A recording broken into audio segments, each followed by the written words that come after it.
ሃይ ቤዛ ነኝ። አሁን የት እንደምገኝ ታውቃላችሁ?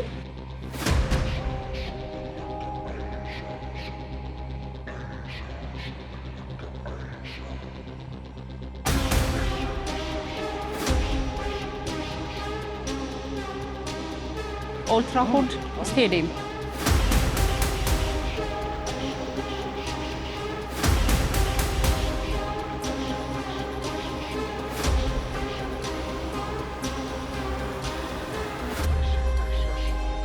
ኦልድ ትራፎርድ ዘ ቲያትር ኦፍ ድሪምስ። የፊታችን እሁድ በዚህ ታሪካዊ ስቴዲየም ሊጉ በጀመረ የመጀመሪያ ሳምንት ማንቸስተር ዩናይትድ ከአርሰናል ይጫወታሉ።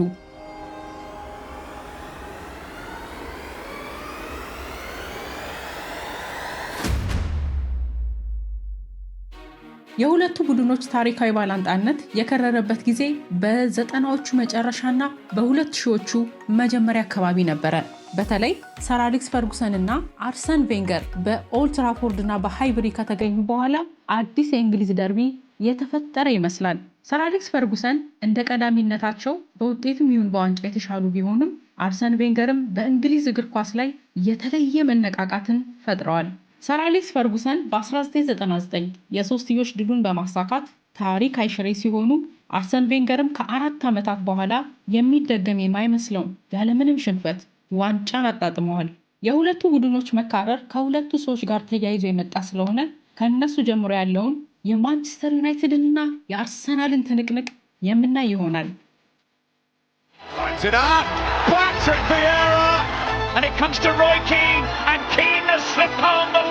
በዚህ ቪዲዮ በአሰልጣኝ ሰር አሌክስ ፈርጉሰን ላይ ስለተወረወረው ፒዛ፣ ስለ አርሰን ቬንገር ቀይ ካርድ፣ ስለ ሩድ ቫን ኒስተልሮይ ድብደባ እንዲሁም የአርሰናል ደጋፊዎች ነሐሴ 2011ን በፍጹም ሊያስታውሷት አይፈልጉም። በተቃራኒው መጋቢት 14ን የአርሰናል ደጋፊዎች በልዩ ትዝታ ያስታውሷታል። በዚች ቀን ምን ተፈጠረ? አርሰን ቬንገር ለፈርጉሰን መሸኛ የዋሉለት ትልቅ ውለታንም የምናይ ይሆናል። እንዲሁም በቅርብ ዓመታት ስለተፈጠረው የአርሰናል የበላይነት በሰፊው ዳስሳለን። ይህ ቤዚ ታይም ነው፣ የኔ ታይም።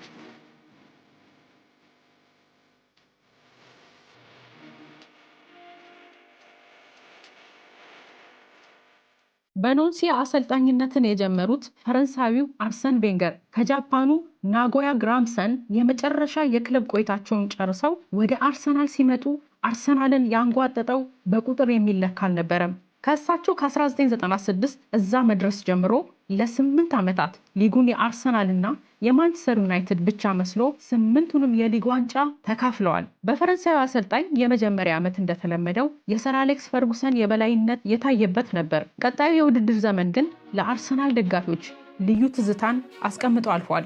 በተለይ ማርች 14 ቅዳሜ ዕለት በኦልድ ትራፎርድን በሜዳው ካሸነፍነው ዋንጫውን እንደምናሸንፍ እናውቀው ነበር ብለዋል። እንዳሉትም በ13 ነጥብ ይቀድማቸው የነበረውን ማንቸስተር ዩናይትድን በ1 ነጥብ በልጠው ከ7 ዓመት በኋላ በሃይብሪ ዋንጫን ሳሙ።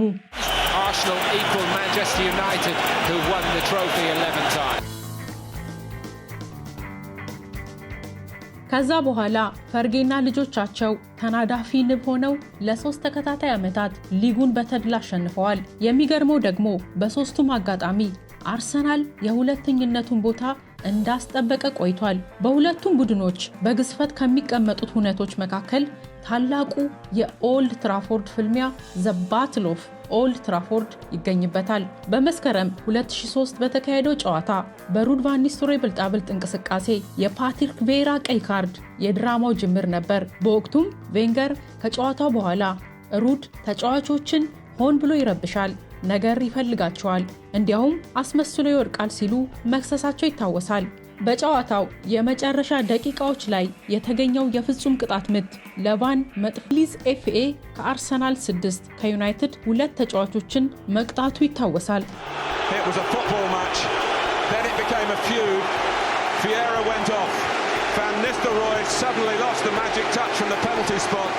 ጥቅምት 2004 የአርሰናል ህልም በዩናይትድ የተቋረጠበት ቀን ነው። የአርሰናል የ49 ጨዋታ ያለመሸነፍ ግስጋሴን ማስቆም የቻለው የሰር አሌክስ ሰራዊት ነበር። ለ73 ደቂቃ ያለ ግብ ያመራው ግብ ቫን ኒስትሮይ ነበረች።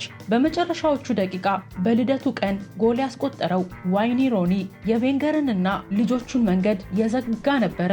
እዚያ ጨዋታ እልህና ፍልሚያ በመልበሻ ቤት ቀጥሎ ወጣቱ አማካኝ የወረወረው ፒዛ በሰር አሌክስ ፊት ላይ ማረፍ የሚታወስ ነው።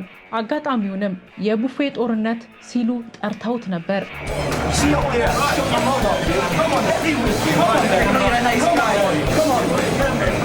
ነሐሴ 2011 የአርሰናል ደጋፊዎች በፍጹም ሊያስታውሷት አይፈልጉም። የዩናይትድ ደጋፊዎች በበኩላቸው አሁንም ድረስ በአርሰናል የተለየ ብልጫ ሲወሰድባቸው የሚነኳኳት ቁስል ሆና ተቀምጣለች።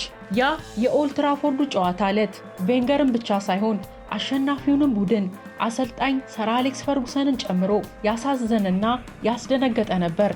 ከጨዋታው በኋላም አሰልጣኝ ሰር አሌክስ ፈርጉሰን ጨዋታውን ከዚህ የበለጠ ጎል ማስቆጠር እንችል ነበር በማለት ተናግረው ነበረ። Yeah, I think it's unfair with the criticism of the man. I think that the job he's done for us over such a long period, and maybe people forget these things. የሮበን ቫን ፐርሲ ከአርሰናል ወጥቶ በዩናይትድ መገኘትም በሁለቱ ቡድኖች ከተፈጠሩ ዋና ዋና ክስተቶች መሃል መመደብ ይቻላል። በርካቶች ይህን ዝውውር ሲያስታውሱ አርሰን ቬንገር ለፈርጉሰን መሸኛ የዋሉት ትልቅ ውለታ ይሉታል። በቫንና በአርሰናል ደጋፊዎች መካከል የተፈጠረው የተካረረ መሻከርም የቅርብ ጊዜ ትውስታችን ነው። Rooney finds him. Robin van Persie. Now that is how to finish a game off. የማርከስ ራሽፎርድ የመጀመሪያ ሊግ ጨዋታ ፌሽታ አርሰናል ላይ የዴቪድ ዴሃ የታህሳስ 2017 14 ኢላማቸውን የጠበቁ ኳሶች ማምከን፣ የቬንገር ቀይ ካርድና ወደ ደጋፊው አምርተው መቆም፣ ኋላ ላይም ከዛ ቦታ መውረድ፣ የአንቶኒ የመክፈቻ ጎል በኦልድ ትራፎርድና የማንቸስተር ዩናይትድ የ3-1 አሸናፊነት፣ ባሳለፍነው የውድድር ዘመን ዩናይትድ በኤምሬትስ በጎዶሎ ተጫውቶ አርሰናልን ከኤፍኤ ካፕ ውጪ ያደረገበት It. And Manchester United against the odds.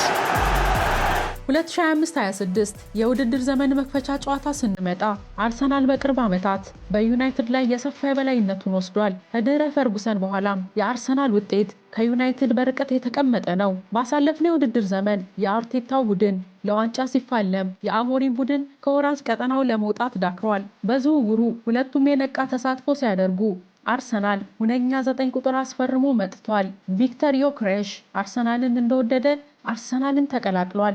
የማርቲን ዙቢሜንዲና የማድወንኬ እንዲሁም ኖርጋርድ ዝውውርንም ይኸው ክረምት ነው ያስመለከተን።